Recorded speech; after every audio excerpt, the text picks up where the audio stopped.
Here we are. And here we are. I'd like to introduce my guest. This is, you have a very big channel, Airgun Alley, Miami. And I'm very impressed with some of the things you do with air guns and things of that nature. So that's why I brought you on, you know. Thanks a lot for that. And I'll allow you to do the self-introduction.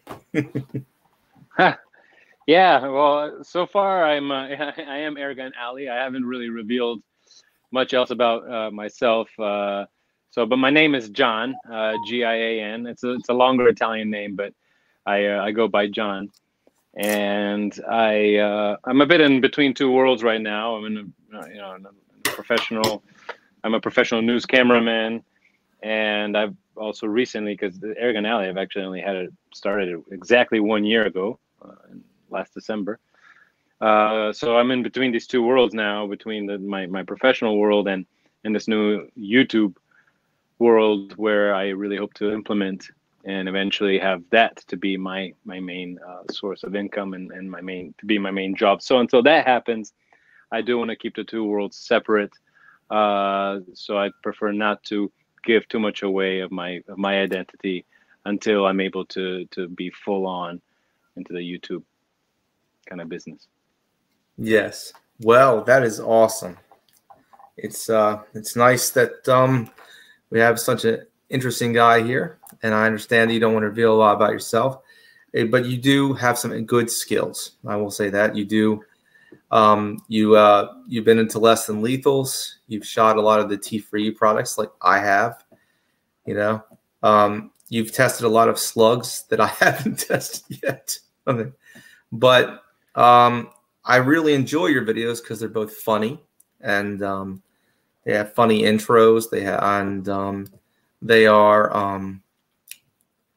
And they're both educational. For example, your reviews on pepper balls made sure that I got the jaw dropper pavas that I ordered the jaw dropper pavas in 50 caliber and 68. You know, the chalky jaw droppers. You tested them on yourself, so yeah. That was not fun. It was fun, but not fun.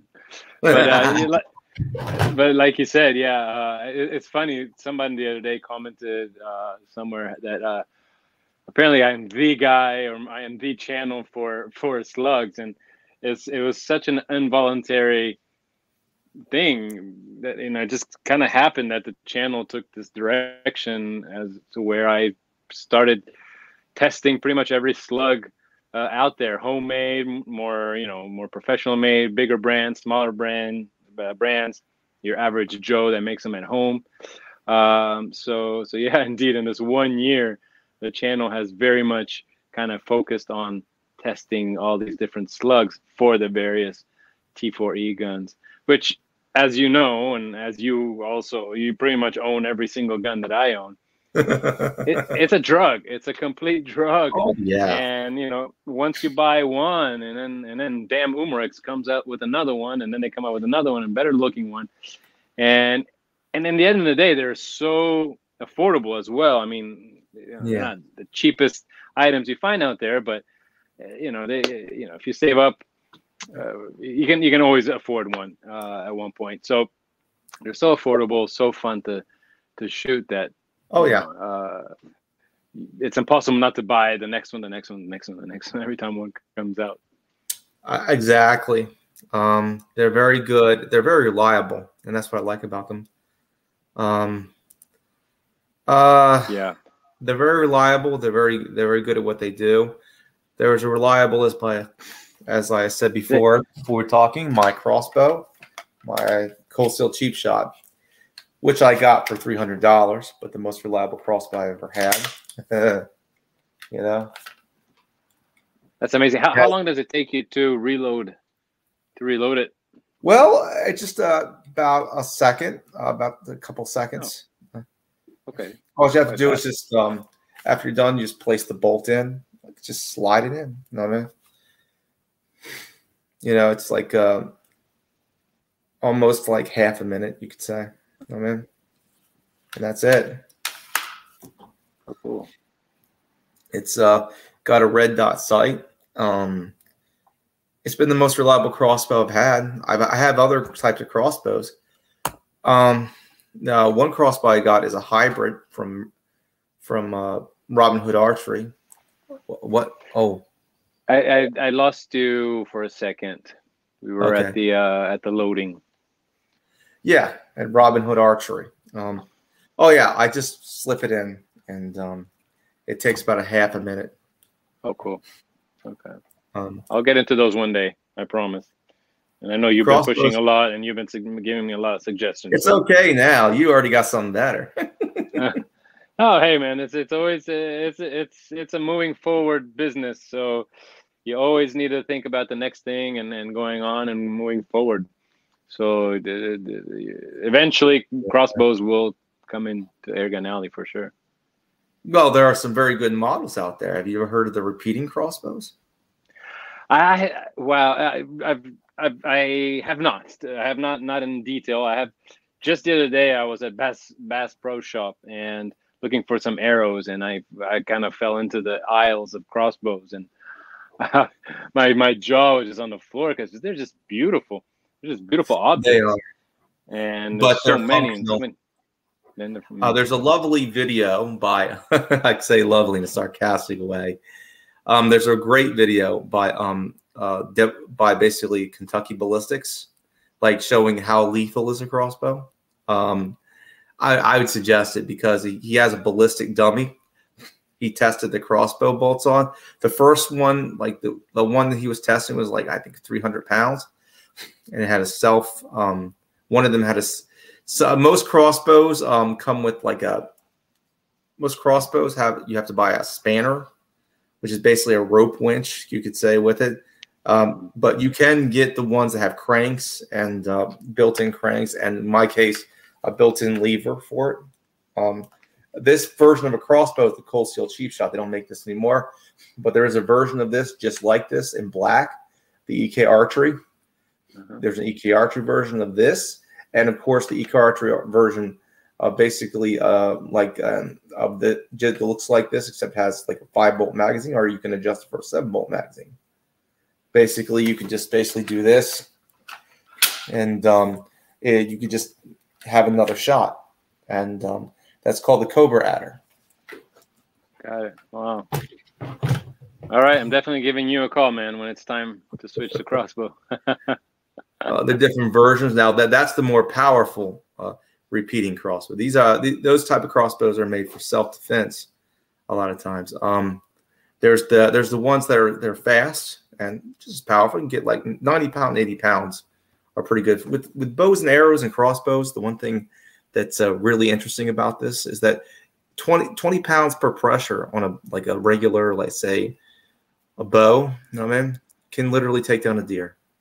Take down a deer as just as lethally as basically like a rifle, like a scope rifle, like carbine, like a hunting rifle.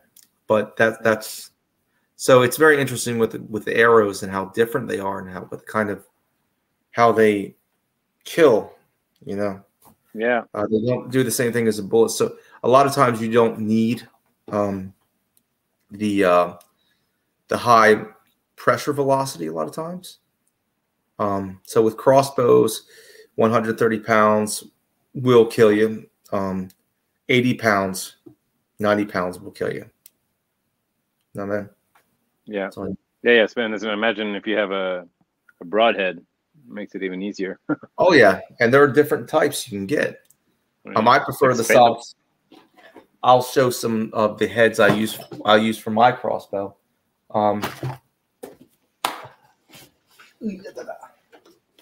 You can actually, the best thing about the modern arrows is that they're interchangeable.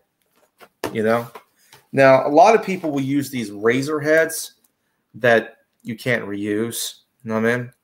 At all. I decided to go in a different direction when it comes to a hunting broadhead. Solid steel, still sharp as a razor. Yeah, 3 or 4 blades. Just 3-edged. 3-edge. This is a good hunting one. But at the same time, I also have something more for combat. I mean, that's for hunting. This one would be more for combat. This is, I like to call this a bodkin.